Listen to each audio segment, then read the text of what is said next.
ಮುಪ್ಪಿನಲ್ಲಿ ಹಿರಿಯರು ಮತ್ತು ವೃದ್ಧರ ಸೇವೆ ಮಾಡಿ ಸಮಾಜದಲ್ಲಿ ಅವರನ್ನ ಗೌರವಯುತವಾಗಿ ನೋಡಿಕೊಳ್ಳುವುದು ನಮ್ಮೆಲ್ಲರ ಜವಾಬ್ದಾರಿಯಾಗಿದೆ ಎಂದು ಸಮಾಜ ಸೇವಕ ಕಮಲೇಶ್ ಅಭಿಪ್ರಾಯ ವ್ಯಕ್ತಪಡಿಸಿದ್ದಾರೆ. ಅರಕಲಗೂಡು ತಾಲೂಕಿನ ಜೆ ಹೊಸಹಳ್ಳಿ ಗಂಗೂರು ಗ್ರಾಮದಲ್ಲಿ ಇಂದು ಬೆಳಕು ವೃದ್ಧಾಶ್ರಮದಲ್ಲಿರುವ ವೃದ್ಧರಿಗೆ ಬೆಳಗಿನ ಉಪಹಾರ ನೀಡಿ ಮಾತನಾಡಿದ ಅವರು, ನಿವೃತ್ತ ಶಿಕ್ಷಕಿ ಗೀತಾ ಅವರು ವೃದ್ಧಾಶ್ರಮ ತೆರೆದು ಅಂಗವಿಕಲತೆ ಹೊಂದಿರುವ ಹಾಗೂ ವೃದ್ಧರ ಆರೈಕೆ ಮಾಡುತ್ತಿರುವುದು ಪುಣ್ಯದ ಕಾಯಕವಾಗಿದೆ. ದಾನಿಗಳು ವೃದ್ಧಾಶ್ರಮಗಳಿಗೆ ಕೈಲಾದ ಸಹಾಯ ಮಾಡಬೇಕು. ಈ ದಿನ ನಾನು ಉಪಹಾರ ನೀಡಿ ಕಿರು ಸಹಾಯ ಮಾಡಿದ್ದು, ಮುಂದಿನ ದಿನಗಳಲ್ಲಿ ಮತ್ತಷ್ಟು ಸಹಾಯ ಮಾಡುತ್ತೇನೆ. ವೃದ್ಧರ ಆರೋಗ್ಯದ ಹಿತ ದೃಷ್ಟಿಯಿಂದ ಆರೋಗ್ಯ ತಪಾಸಣೆಗೆ ಸಹಾಯ ಮಾಡುವುದಾಗಿ ತಿಳಿಸಿದರು.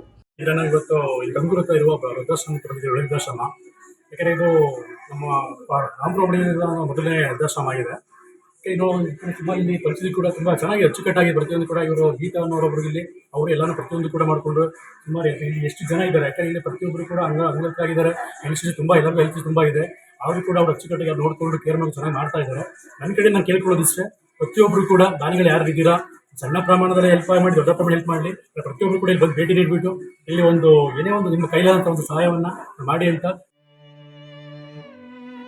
ವರದಿ ಸಂತೋಷ್ ಗೌಡ, ಮೀಡಿಯಾ ನೆಟ್ವರ್ಕ್ ಕನ್ನಡ, ಅರಕಲಗೂಡು.